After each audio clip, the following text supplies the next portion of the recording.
got some fireworks. Firecrackers. It is that weekend, folks. Anyway, how's it going? Day 3. I had to do some grocery shopping. I had a lot going on this evening, so I couldn't do this at a reasonable time. But I'm still doing it. And this time, I actually did come prepared. First of all, I am wearing new shoes. And it feels like I'm walking on 2 clouds. I'll send a pic later. I just don't want to switch the camera around because that causes issues. And then number 2 is I have topics prepared. Actually, you guys prepared me topics, questions to answer. And in the vein of preparedness, let's see if this looks any different.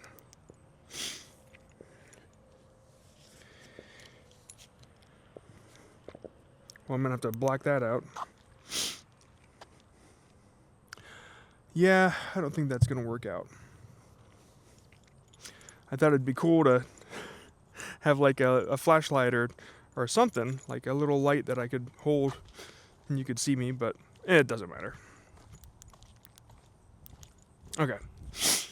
Alright, I'll probably just cut that part out.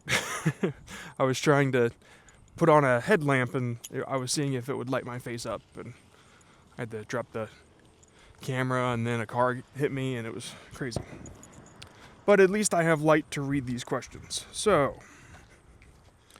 question number... Oh, got the shit backwards. Number 1. Okay. Man, why you gotta start with this question? Alright, the question number 1 is from Gage. Are you happy? I feel like that's such a loaded question. Like, there's so many ways I could answer it.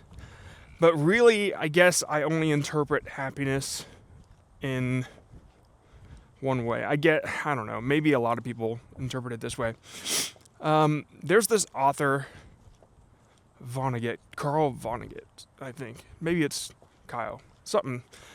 But I remember his last name kind of sounded like a curse word, like Vonnegut. Anyway, he always said, like, he was the guy that said, it's really important to get used to finding your appreciative moment. I'm butchering it. I'm sure he articulated that much better. But really, like, his main goal was to get people to take a step back. And I think I can quote him here. I think he said, look to the sky and say, fuck, John's an idiot. I can't remember what it is. Look to the sky and say, this is nice right now. It was something along those lines. But the fact is, I think happiness is found in the moments that you realize, oh shit, I'm not taking this for granted. Like, I'm recognizing this moment right now.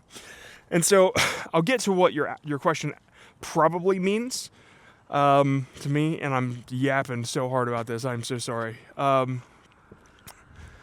Let me try again here. So, happiness, I've found myself being more and more happy as I get older.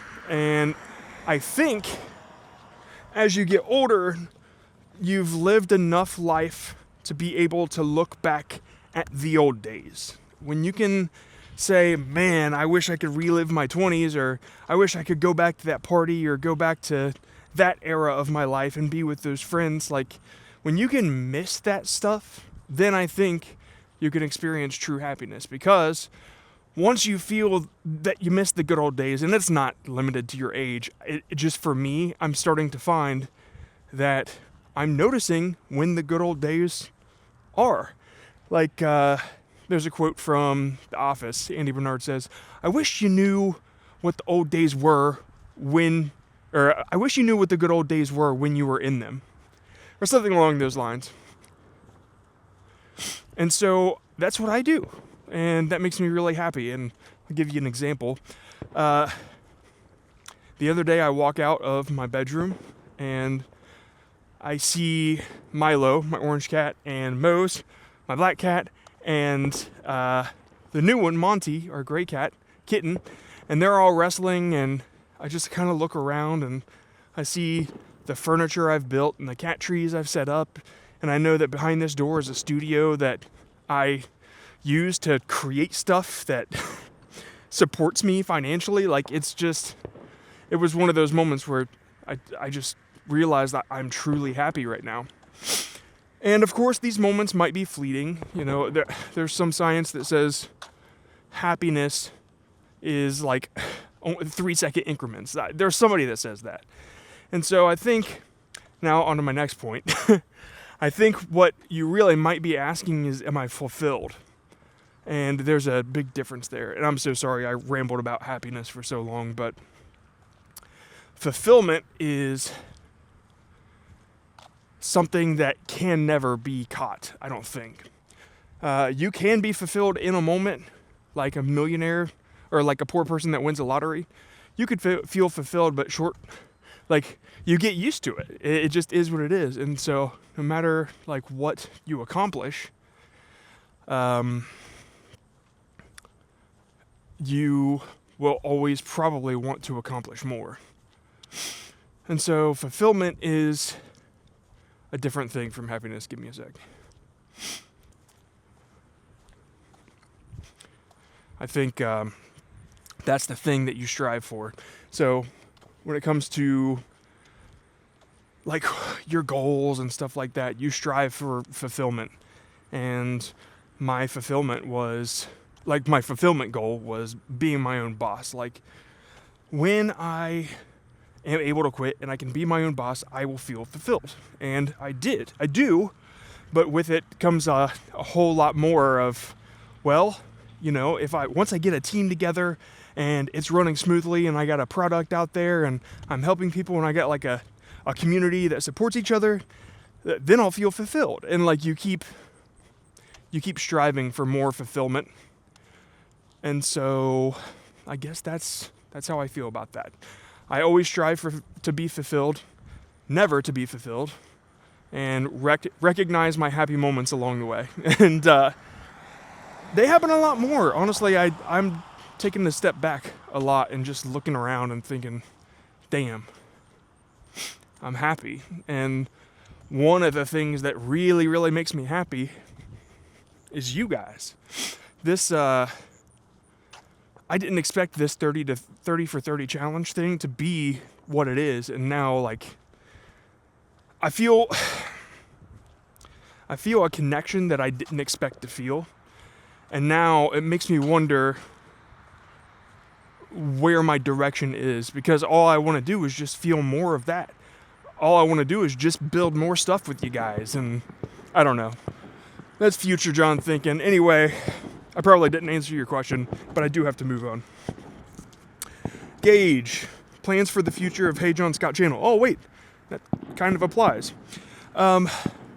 So I've been asking myself, like, I do these shorts, they go out, they make views and money or whatever, but that's like, that could stop at any time. And honestly, like, it's cool, and I love getting that attention because it helps me build more of a community like this, where we can do things like 30 for 30. And like, that's ultimately where I think I make the biggest impact. And so that's the question I ask myself, where am I going to make the biggest impact? And I don't know the answer to it, because it sure isn't fucking YouTube shorts. Like, I'm just kind of contributing to the brain rot epidemic with a little more class. I do think that the vertical format is the future. I don't think that that's going anywhere. I think it'll be,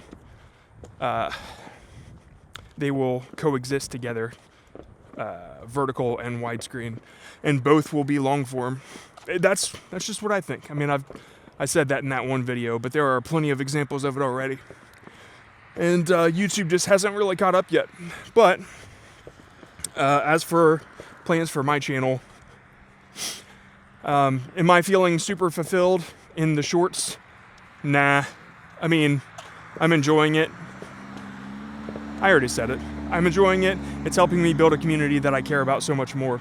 And so now, what do I do? Like, what do you guys want from me?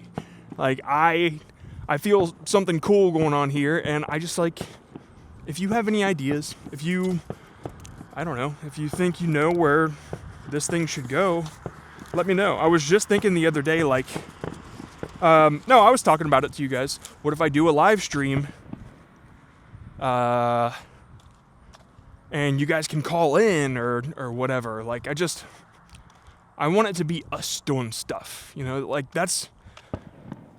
you can build a group of people, but unless they're interacting, how am I trying to say this? You can build a group of people, but if they're not interacting with each other and helping each other out, that's not really a community.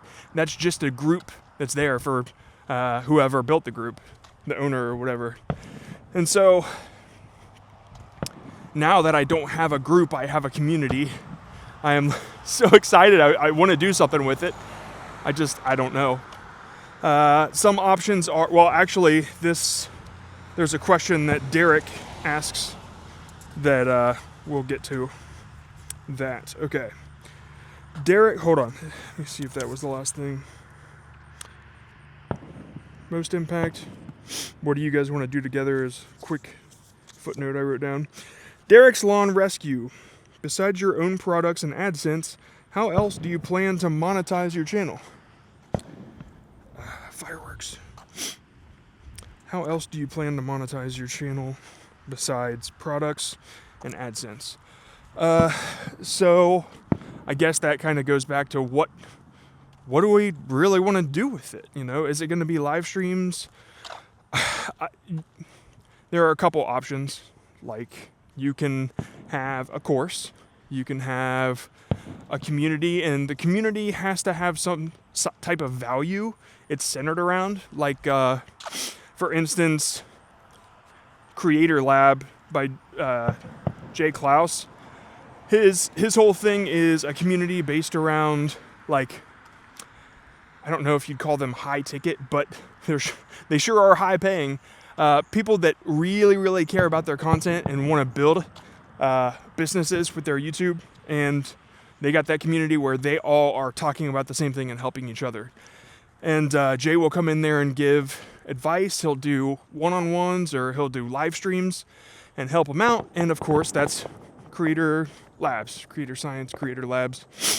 And so that's an option, right? I don't know if that's what this is. I don't really think it's centered around YouTube or whatever. Maybe we are some sort of community starting an anti-AI revolution. I don't know. Another example is the sponsor magnet something or other. Like, Justin Moore has this book, and he helps creators get sponsorships, and he teaches them all about contracts and everything. And he's got his own coaching community where they all help each other out, and then of course he hops in every now and then, does one-on-ones. Like, that's just, yeah. Hey Creator is another one. I know I'm saying all these communities based around content creation, but like, that's what my life has been for the past few years. So these are the communities I know. But like I said, if you guys have any ideas, please let me know. Can't get short form sponsors. Okay, so basically, how can you get short form sponsors? Well, I haven't done it. I've had offers, but those aren't really the offers you want to jump on. If somebody is cold emailing you, it's either a scam, like at your size, at my size even. It's either a scam, or they're set to lowball you and hope that you don't know your shit. Which, good job getting Sponsor Magnet, because that book is going to help you a lot. I mean, I got the audiobook.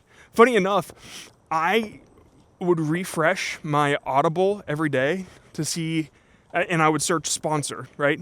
And the sponsor effect would come up, but there was no other sponsor books. Until the day it finally got approved and I saw Sponsor Magnet. I was the first person to buy it, and I was the first person to tell Justin, hey, your book is on Audible, because he had no idea, right? And I don't know, I just thought that was funny. But anyway, I listened to that book over and over and over again because especially the stuff about contracts and not screwing yourself, it's bad. And it's not like they're trying to screw you, it's just, I don't know. It's not malice, it's just, I don't know, it's whatever. Let me just move on.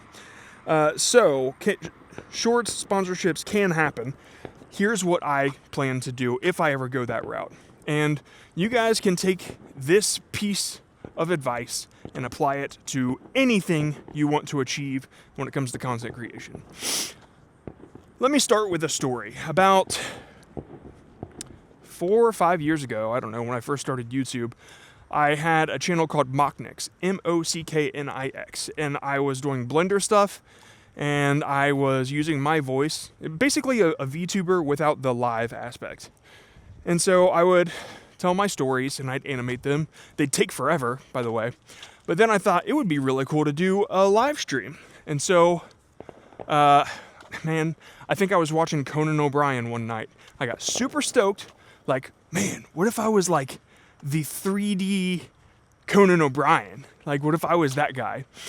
And so, what I did was I built a studio set in Blender. I put Mocknix in there, the guy that looked like me. And then he was pointing his arms to the right, and then there was a big TV screen.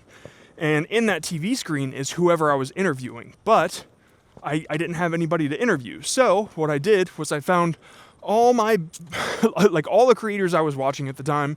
This even included Rob Wilson. It included Dan, like the people from vidIQ. Travis was in there, Jeff was in there, but also people like Mr. Beast and Eric and Tuv, T-U-V. Tuv, he's more of like a horror, dark side of the internet tuber. Well, Tuv answered, and so here's how my email went. Because it's a cold email, I didn't have much to give them, and you got to realize all these people get cold emails, so what are you going to do to set yourself apart? Well, a photoshopped image of him being interviewed by my 3D guy on a 3D TV set, I guess that was enough to catch his attention, because he said yes, and if you go to the Mocknix channel, Mocknix, you'll actually find that video. It's like 40 minutes long, but I interviewed Tuv, and he said yes, and we're friends, all because I took the risk and I gave him a little taste of something, a little preview. But you don't have to give little previews, but you do have to give some sort of value. And so in Justin Moore's book, Sponsor Magnet, he says that it's a good idea if you're going to cold email a brand or whatever to have already posted about them, something. Like, tell them that you're interested, show that people are liking that post, like, let them know, hey, this is the value I've given you so far. Like, let them know something that you think they might not know. Like Justin, his book, chapter 6, a phrase got repeated in the edit. And so I sent him a message and I'm like, hey, you might already know this, but there's a repeat in your edit. And he's like, oh my God, thank you. And even though I already knew Justin, that is an example of something that you can do. Look out for any type of value you can offer a brand. Man, this is a long rant, I'm sorry. But what I plan to do, and let's pick an example, like Zach D Films, for instance. He got sponsored by Ridge. They made like a suitcase, but they also do those Ridge wallets. And so he just kind of told a story in his 3D animation space, but like at the end it's kind of a twist because he's telling a whole story about this suitcase that's traveling through the airport or whatever. And so that gave me the idea, like, hey, these people are willing to work with 3D animators, obviously, and they're willing to sponsor shorts. And so I think what I'm gonna do is I'm gonna, maybe for Ridge Wallet even, I'm gonna 3D model the Ridge Wallet, but I'm gonna be holding it up towards the camera. And then in the background, I don't know, maybe I'm standing on the edge of a cliff, I don't know. It's gonna be a really cool looking picture though. And when they see it, they're gonna see how much effort I already put into something that they didn't even say yes to. But you can do these things when you can go above and beyond. If you really think about how to go above and beyond for someone, how to give them value, you're networking in a way that most people aren't.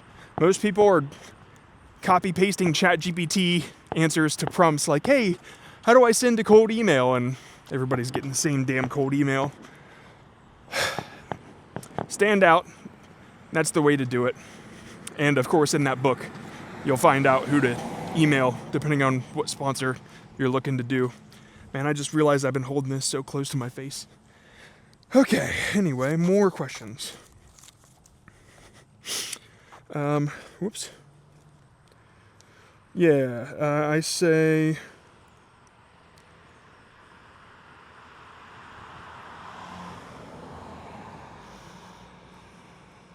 Okay, I already said all that stuff.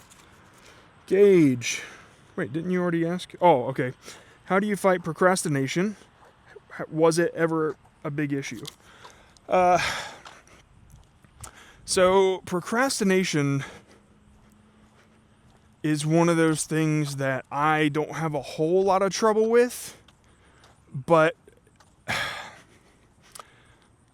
I get real obsessive about the things that I want to create. And so if I'm procrastinating on creating something, it means that I just don't want to create it.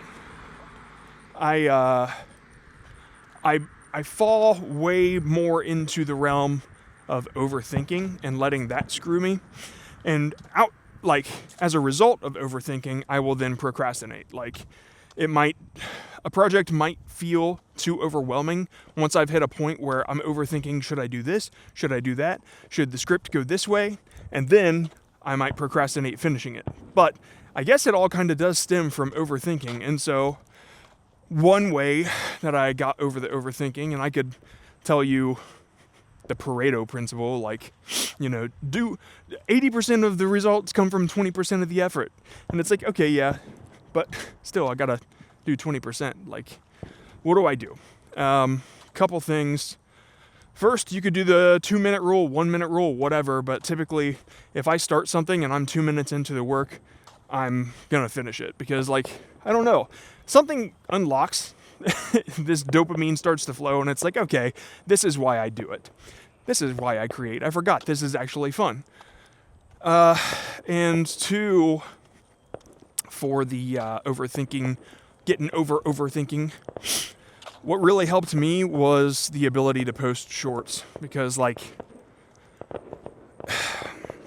could take 3 months and work on a video and upload it and feel this rush of productivity. I could take 2 days, work on a short, upload it, and feel the exact same rush. Even though it's, 30 seconds long, even though I didn't spend that much time on it, it's the fact that something went out. And if I do that enough, it builds momentum, and then I'm back in the game. And currently, I'm going through that right now. I had to take... Sorry, give me a second. I had to take the week and a half off of the John Scott stuff so I could knock out this vidIQ video.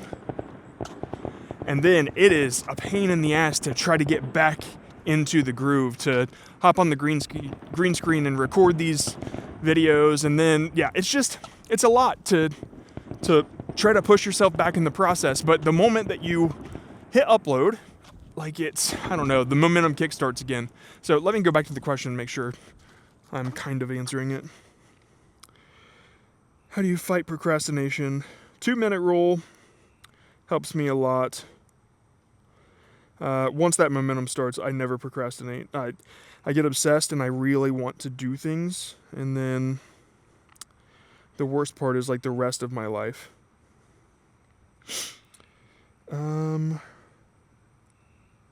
Cool. Okay. So yeah, procrastination, never really a big issue unless I didn't know where to go.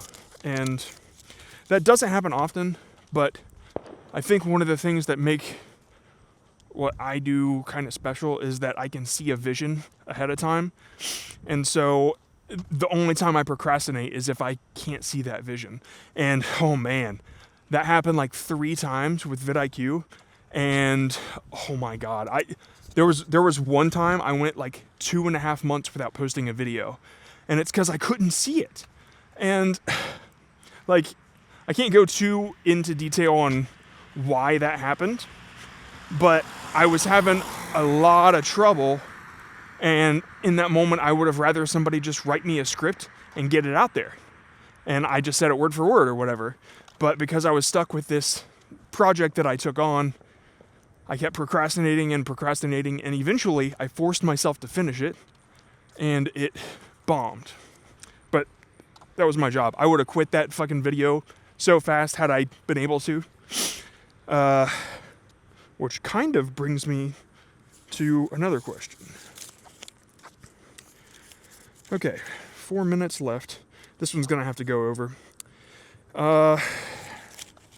Road reality. I'm gonna start backwards here. This one might be a longer one, maybe 45 minutes. Okay, his question number 4 was, how would you suggest a vlogger balance? I want to go for a ride and have ideas versus I should stay on topic and talk about a new motorcycle that's driving a lot of traffic for my channel right now. This is pretty simple. It's not simple, but the answer is, it's because you don't want to do it. So don't do it. I guess that's easy to say, but it's not really, because like at some point maybe I'm not gonna want to do these shorts, and then I got nothing else prepared. Like, these are bringing in the money, and so I got to do them. I don't know. The thing is, like, I listen to a lot of entrepreneur podcasts, and they always say the same thing. You've got this thing that makes you special, something that only you can do it in your way, and that has to give you enough enthusiasm to where somebody can't beat you at it. And if you're trying to do something that you don't have 200% enthusiasm for, then why are you doing it? Like, you might say, well, it's driving traffic to my channel. It's like, yeah, but why do you want traffic to go to your channel for something that you don't really care so much about? I think the answer to that is, no, I like the channel, I like what I do, but I'm just not doing what I like. No, wait, hold on. I want to have this motorcycle channel. I want to keep this up. And sometimes I have to do cookie cutter pop business to keep that up. I guess that kind of answers it. Like, if you did cookie cutter pop business every time, then your channel would be big. And so, is that what you want? Do you want a big channel?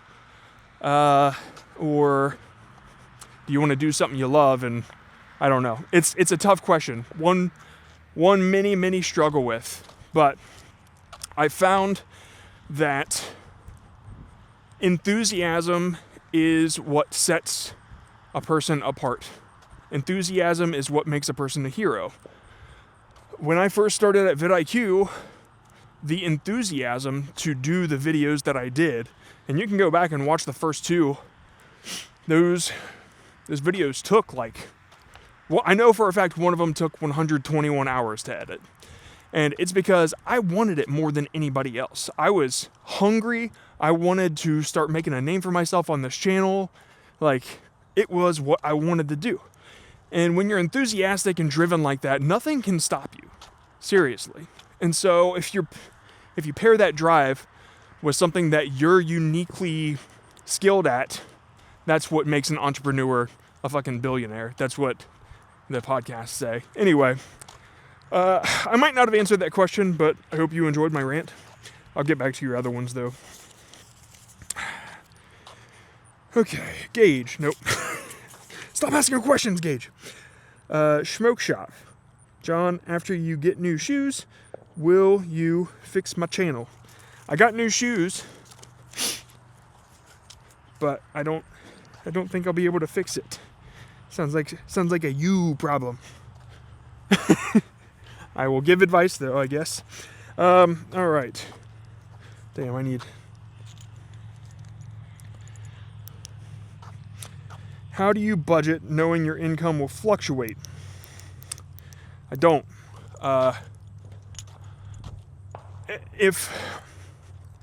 Okay, a little background. I've been homeless. I was homeless for like 3 months when I was 19. And the reason I was homeless, and this is going to start to get into Silly Soul Mama's question anyway. I left high school in a place called Lynchburg, Ohio. Real tiny school, 90. I graduated with like 90 people. And my brother was in a band called State Your Cause. Yeah, State Your Cause. Yeah, at the time, they were like kicking ass in Columbus. And I had been like playing music throughout high school with my own little bands and stuff. But State Your Cause had picked up some steam.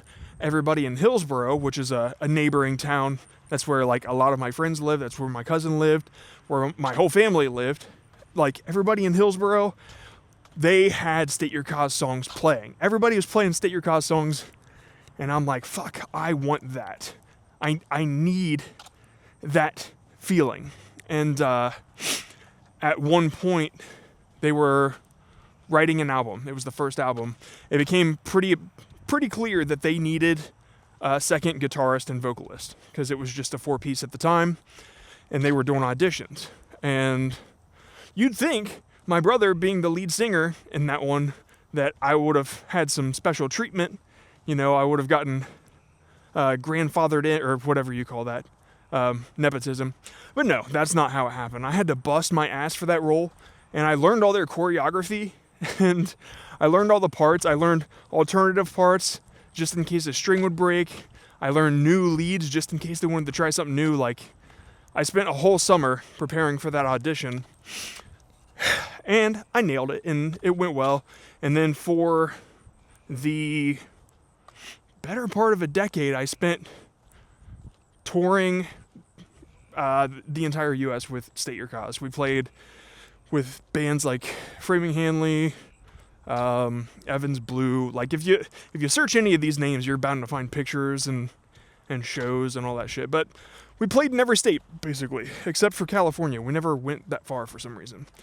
So that was my whole 20s. It was basically playing in this band, and we would drink all night, and then we'd wake up the next day, eat maybe some cans of ravioli directly out of the can because we couldn't make it to a microwave, right? Because we were living in a van.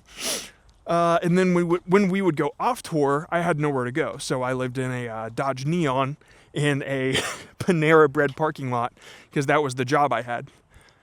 So I'm working in Panera and doing all that stuff. Eventually, I think I move onto my bassist couch, and that was after a bunch of drama happened at our drummer's house. But anyway, the important part is I spent my 20s either homeless, living in a car, or couch surfing.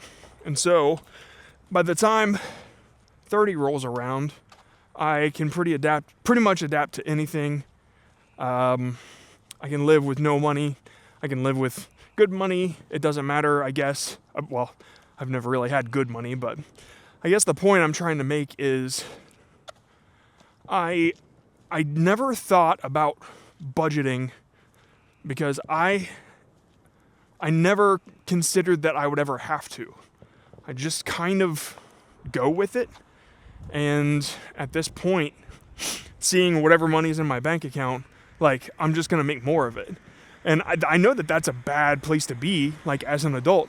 But that's just like, if the number goes too low, then I got to be creative and come up with something else that will make the money go high again.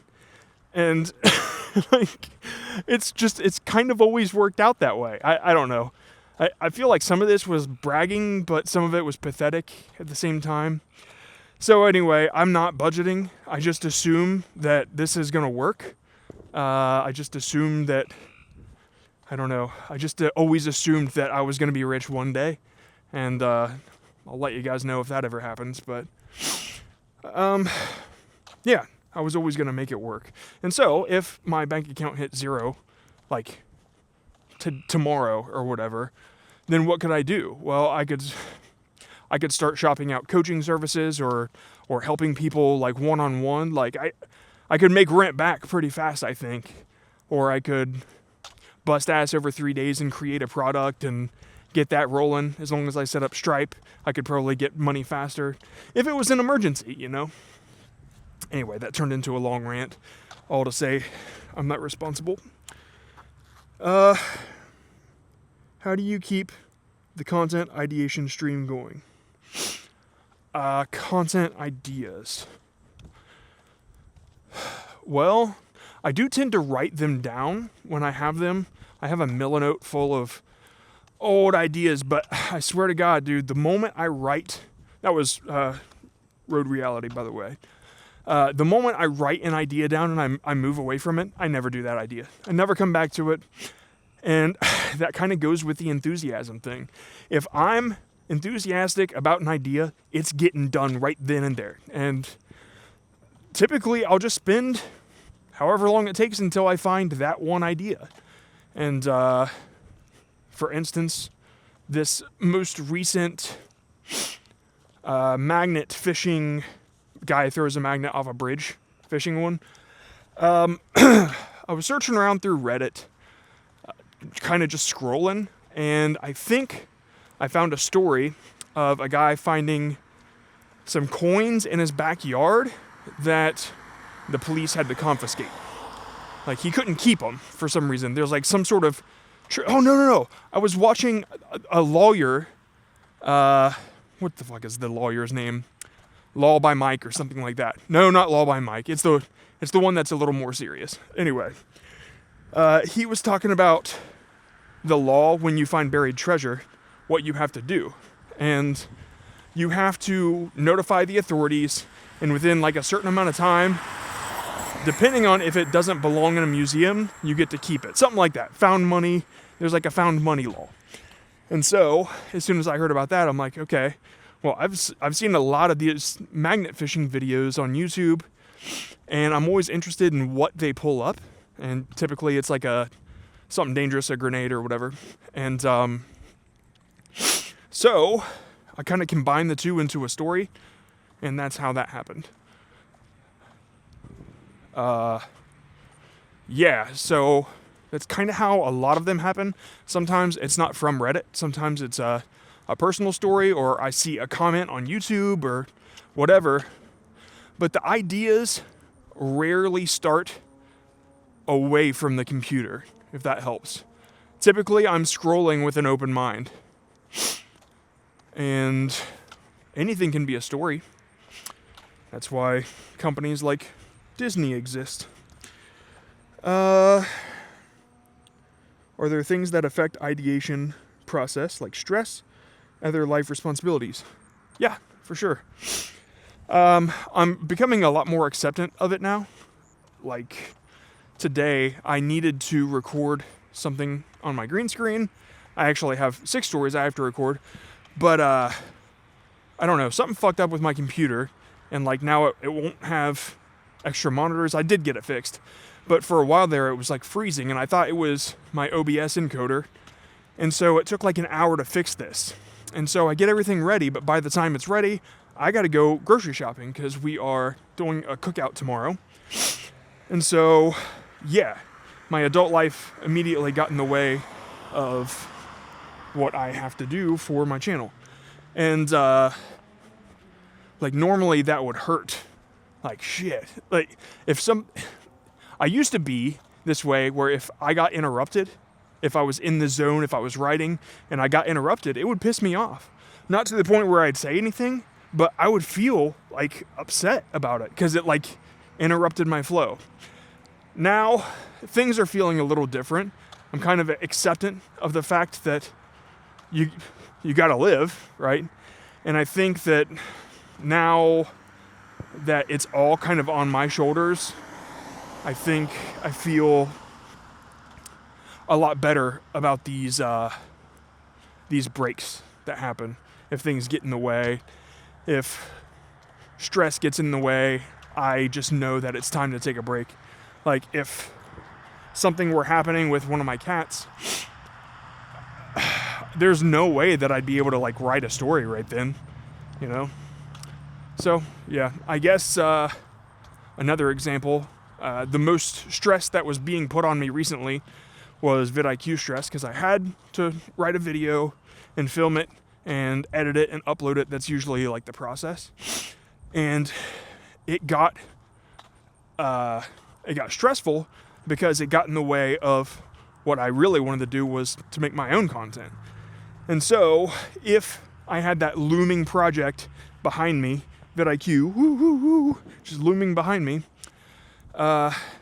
there's no way I could focus on my own stuff. It's like I got to get whatever's on my shoulder like offloaded before I can do this. And you're better for it once you do. I mean, nobody wants to go to bed angry, just like nobody wants to hit record stressed. Sometimes I say profound shit, or I think it's profound in the moment, and then I laugh later. Okay. I think I'm going to do one more here.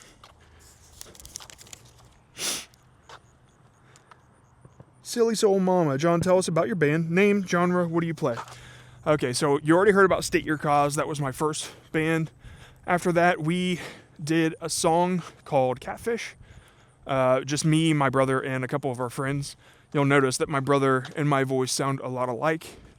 Fam, F-A-M, like from another mother. We did a song called Catfish. There should be some music video out there.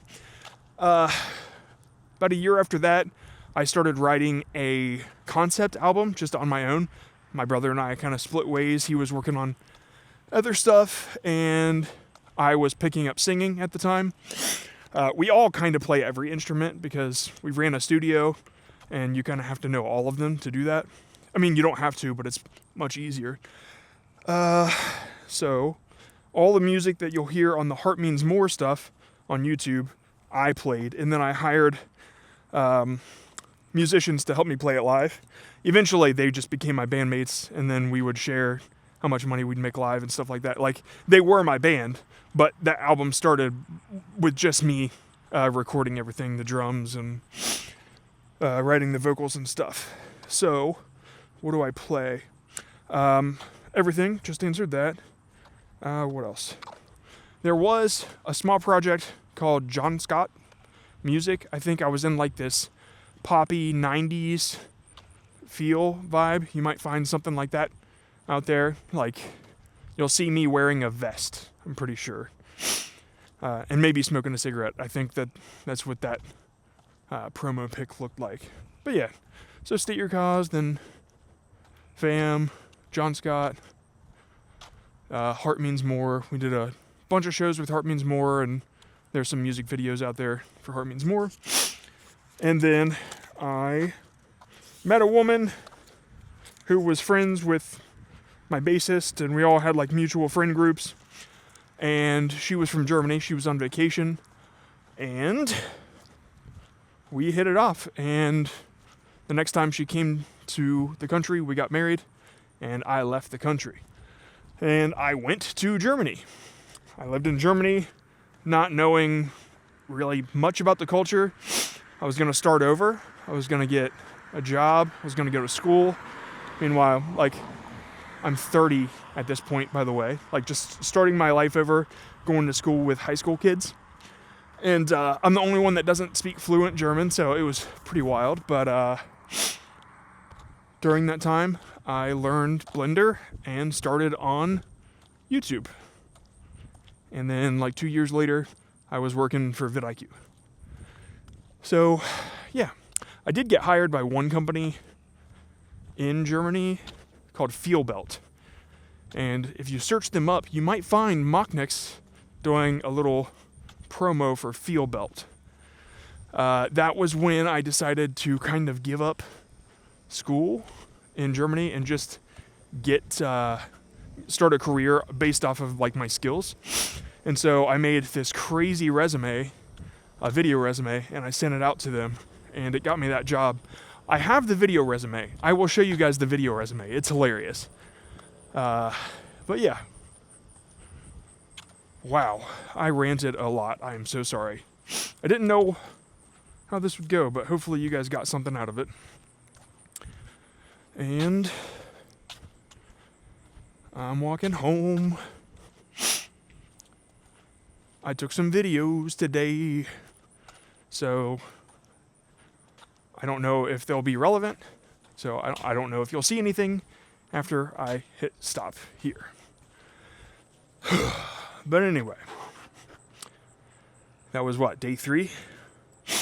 Cool. All right. I'll see you guys tomorrow. Get some more questions ready. Hey, I just opened the garage door and look. It's a little froggy. Okay. Let's take you out.